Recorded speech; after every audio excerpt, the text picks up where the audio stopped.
talk about other old wrestlers. KG Muto.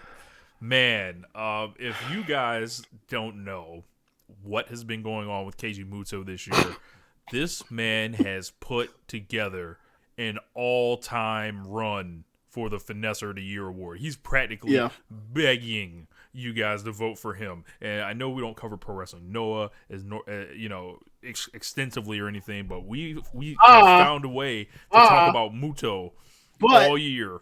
But we have talked about Muto not regularly, but like not irregularly on the show, and he's done New Japan. He's about to do Japan again, and he was on AEW. So like, he's coming to you whether you like it or not. Yeah. So, like that. No damn it, we're coming to America. Yes. So not only did this man land Sting to come to Pro Wrestling Noah for him, he landed a check with the Arthur Ashe shit.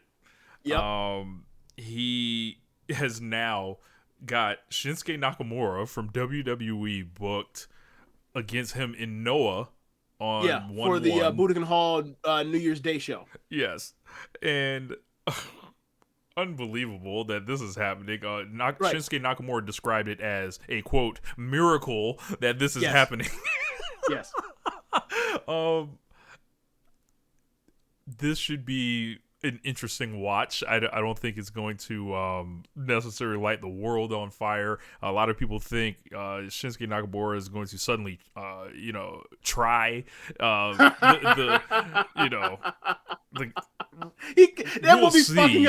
will be hilarious. That'd be hilarious. You know, like we see so many wrestlers, Japanese wrestlers, they wrestle how they wrestle in their home promotion, and then they come to WWE or AEW or somewhere else, and like they're just on a different level. They don't hit as hard. They get whatever reason, whatever happened. And you're like, what's going on?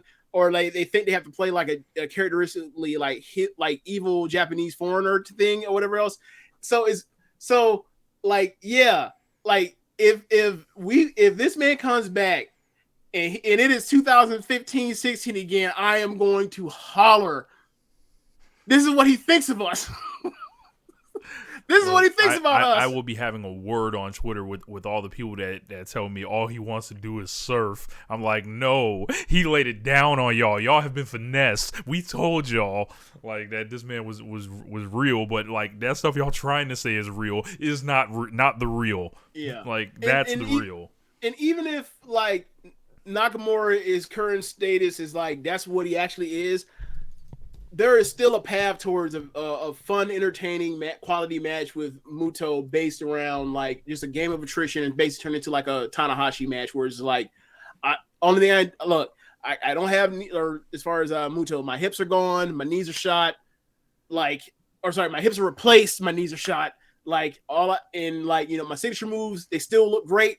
I'm gonna work around that.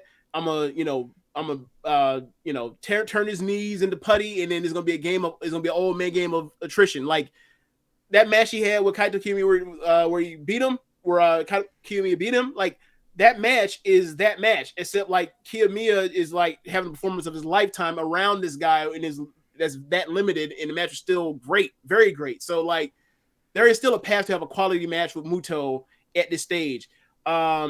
And like we'll see what's happening. I'm interested in the match. Like him back in Japan in a promotion where they know they don't play that shit. It's interesting to see how he's gonna perform.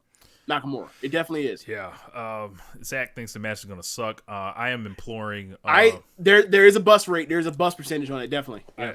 I would love to know Kano's thoughts on this match. I would love to hear him, storm the ring with a mic and say, "Take that shit back to Shin Nihon." Like y'all bringing these old motherfuckers into our promotion.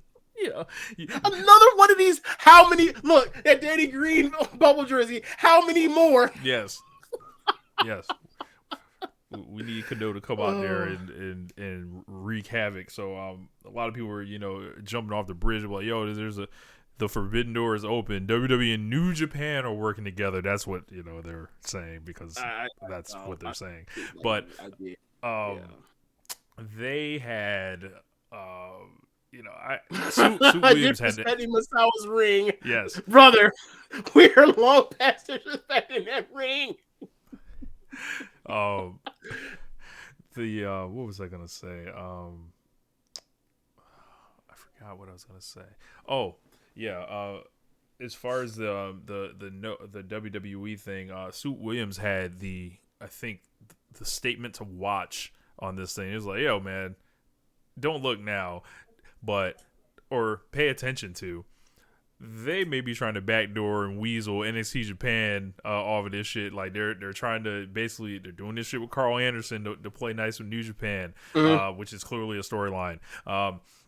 They're sending Shinsuke Nakamura to Noah. Like, so what you got to ask? What is WWE getting in return out of this? A lot of people were saying, oh, Muto can be in the Royal Rumble and stuff like that. Okay, cool.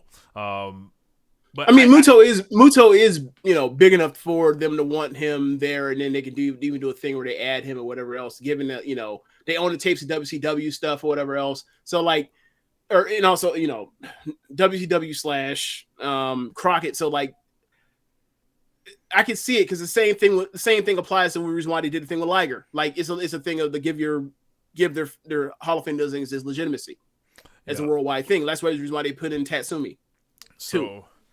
So I don't know, like there's something they're getting out of it. I don't know what it is yet, but keep your eyes open and watch some of this stuff that's going on with the younger wrestlers as well, like Yuya Uemura, and there's a lot of like Carl Fredericks. Did he get a tryout recently? I think Fredericks was at the PC. I don't know specifically, but so at the PC, I took that to mean took a tryout. Maybe he didn't take a tryout, but he was definitely there. Yeah. Like there's a lot of like wheels in motion for something nasty. You got Shawn Michaels openly in interviews. Did I say Tatsumi when I meant Fujinami? What the fuck am I doing? Tatsumi Fujinami. I know what you meant. Yeah. Okay. But you got Shawn Michaels openly in interviews talking about they want to do NXT Mexico, they want to do NXT Japan. So that was what, like 2-3 weeks ago. Yep. So keep your eyes open. Like these, and I think Triple H is ruthless on a level that even Vince isn't, because I don't really think Vince really cared about like Japanese promotions like that. Like after a certain amount of time, he didn't, because he didn't. The reason why he brought in like those Michinoku Pro guys was because like he thought that he needed to catch up or match with the cruiserweight stuff that was going on television. Like at this stage, he doesn't think that at this stage, like he doesn't care anymore. So like, I think that like, Vince in particular, I think Triple H, he cares about having good wrestling on his shows, like historically. So, and I think he's going to re-implement. He's doing everything else like to re-implement old strategies, bringing all these old people back. What was his biggest thing he wanted to do?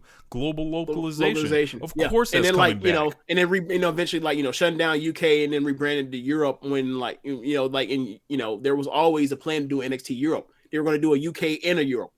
Now it's just like, let's just turn it into Europe. Like it was always. That was his idea. So James, like he wanted, remember on that map, India was there. Remember they were trying to get a Latin American tournament in South America also going. So we got to send wrestlers like that, like Evil Watanabe. We got to send Sonata. We got to send Natsuko Tora. we got a lot of Japanese wrestlers for you, Triple H. If you want to start up NXT Japan. James, is there anybody else you can think of? No. Zach, you folks said that WWE presents Zona 23. Yeah, if they bought Zona 23, they had her wrestling, having death matches in the fucking car dump. That'd be fucking hilarious. So it's a massively different world in Japan than it was too. Like they were trying to buy Noah and Dragon Gate and Stardom before, and those companies when they were smaller told them to get fucked. Now they're all like under corporations aside from Dragon Gate. So I don't think we have to worry about like Noah getting bought out or anything at this rate. But as far as like them putting tentacles in the company, trying to plant roots, like WWE is not a bad word around there, different stuff like that. Like these are the first signs of that kind of stuff. So and I think with like so many freelancers, especially from the women's perspective, from the Joshi perspective, like there are going to be people that want deals that aren't necessarily like can just bank on just like being secure off nomads and selling pictures or whatever else. Like, someone like a Jungle Kiona, someone like a Risa Sarah. Why wouldn't they be interested if they were reached out to Maya Yuki? Look, all these guys in Noah that are watching all these old guys come back impatient. in for spots. Yeah, they become impatient. Yeah. So, like, if they set it up, someone will go. Mako Satomura is going to be back there probably. Yep. If they set it up, people will go. So, besides that, we had some breaking news in the